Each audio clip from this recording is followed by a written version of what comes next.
I'm Jonathan Basirico, here with my team of Michael Levang, Rashmi Kulkarni, Jin Lee, and Ryan Taylor.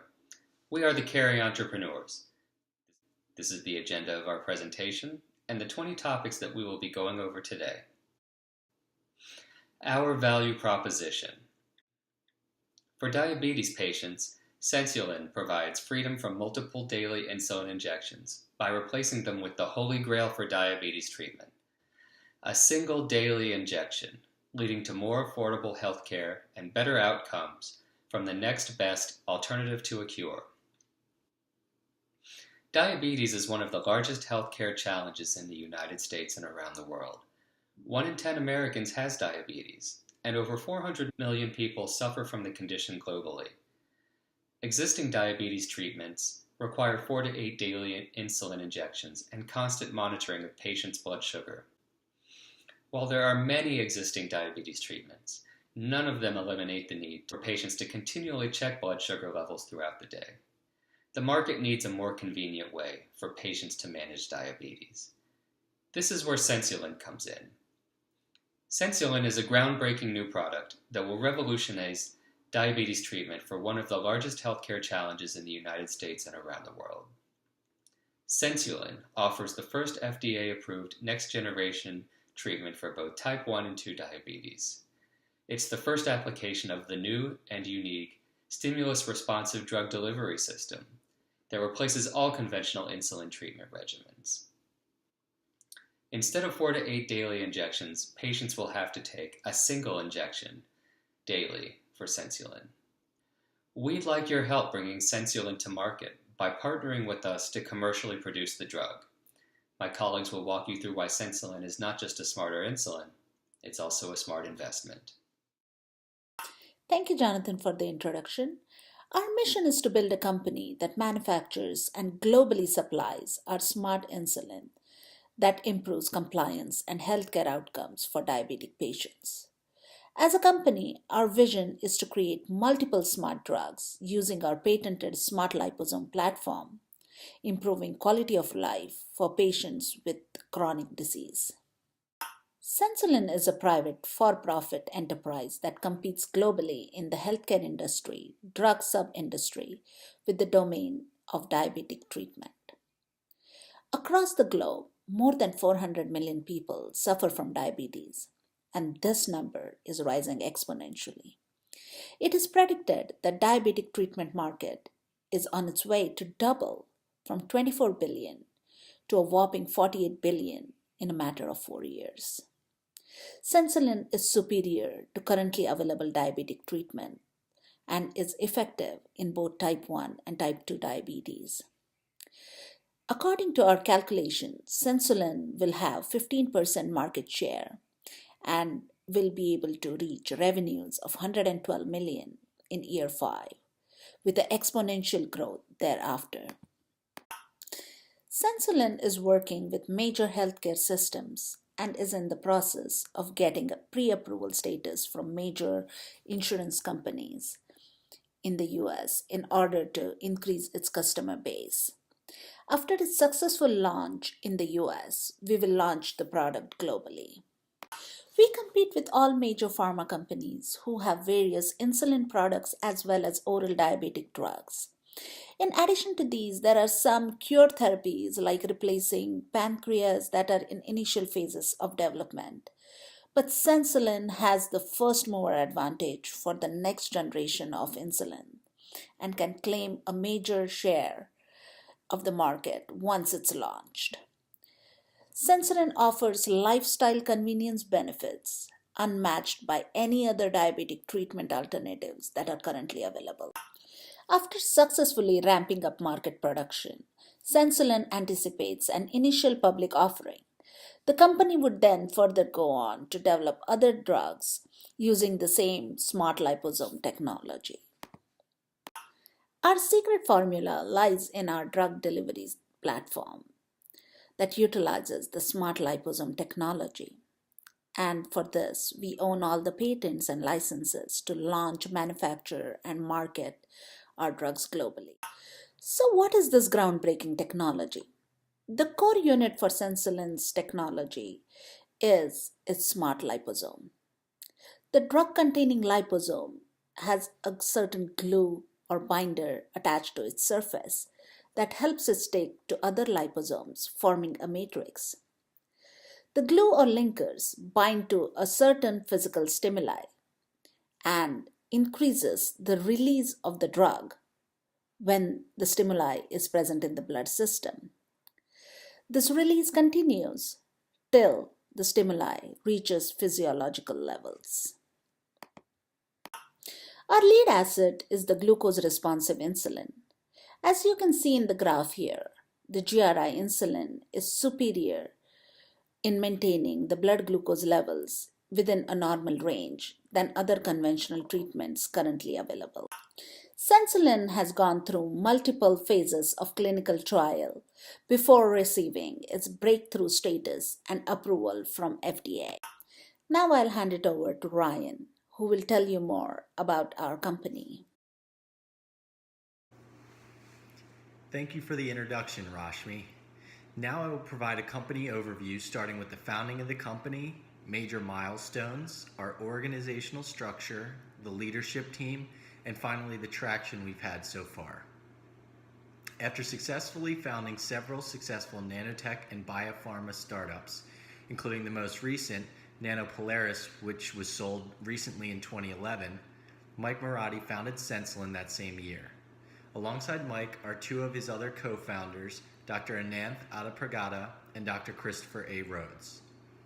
So far, Sensulin has had 5 major milestones worth highlighting. The first 3 milestones have been focused on fundraising, which was required in order to fund the robust R&D needed to develop a successful product.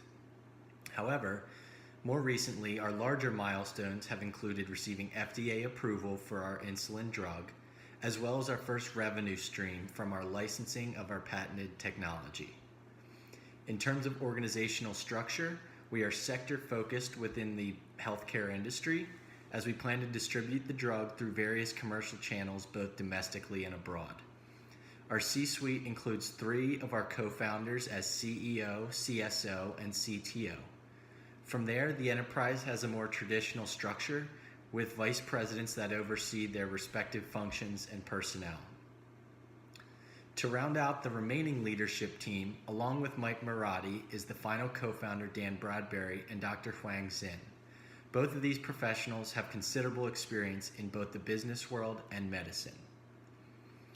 Finally, for our scientific board of advisors, we have 5 highly educated and accomplished doctors who provide the support needed to us to create our world-class stimulus-responsive smart drug platform. In terms of our traction so far, we wanted to recognize our customers and partners to date in this venture.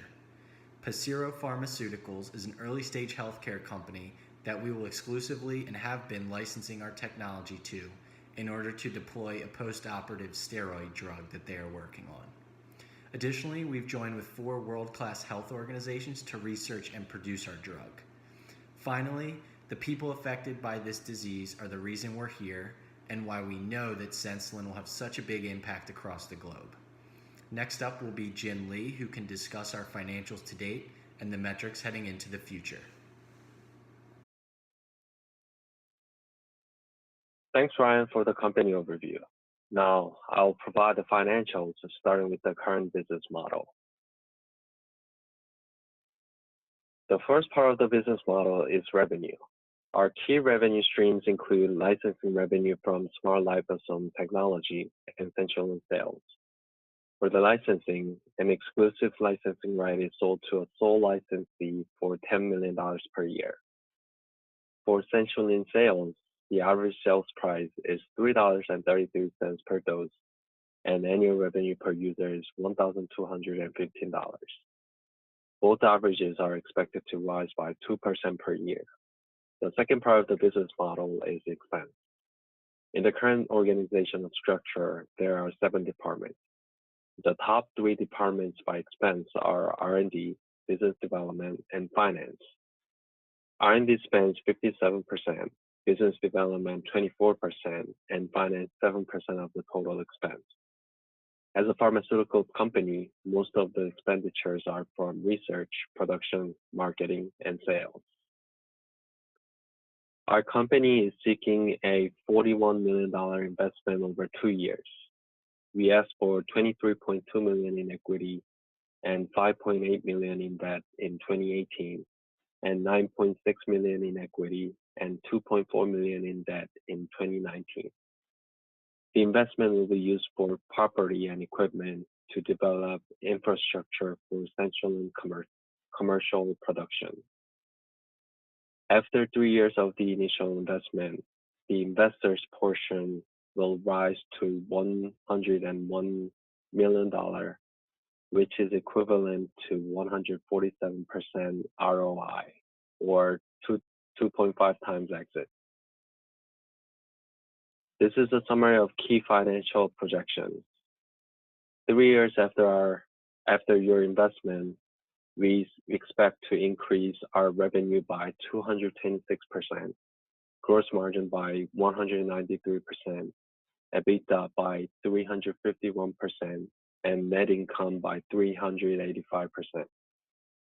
Our most important matrix, the total number of CenturyLink users, will increase by 4.3 times and is expected to continue to grow exponentially after the IPO. Next up is Michael to discuss our performance measurement. Hello, my name is Michael Avang, and I would like to cover our plans for performance measurement. First, we have our Enterprise Performance Scorecard. These are our strategic goals broken down by our internal resources and our external interfaces. As you can see, we have a final score of 89.61 and a growth level of 4. Now, this is considered very strong, especially for this stage in development. Our financial objectives for year 1 are to obtain $10 million in investment, and this is to fund research and development, employee and other expenses, and we hope to do so while maintaining a positive net cash flow.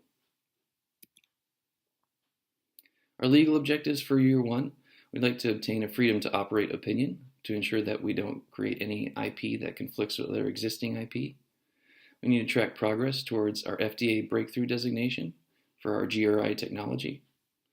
And we need to obtain patents in certain international markets, such as Brazil, Canada, China, and India. Our operational objectives, since we won't be in commercial production in year 1, we need to achieve trial readiness. To do so, we must prepare investigational new drug application, codify good manufacturing practices and good laboratory practices. And finally, we have our organizational units and their corresponding resources and interfaces as they correspond to our objectives. For our financial objectives, they'll be under the purview of our CFO and accounting staff. Legal objectives will be with our CFO and corporate counsel. And our operational objectives will be under the purview of our Chief R&D Officer, our COO, and our corporate counsel. We hope you enjoyed the presentation today, and we thank you for your time.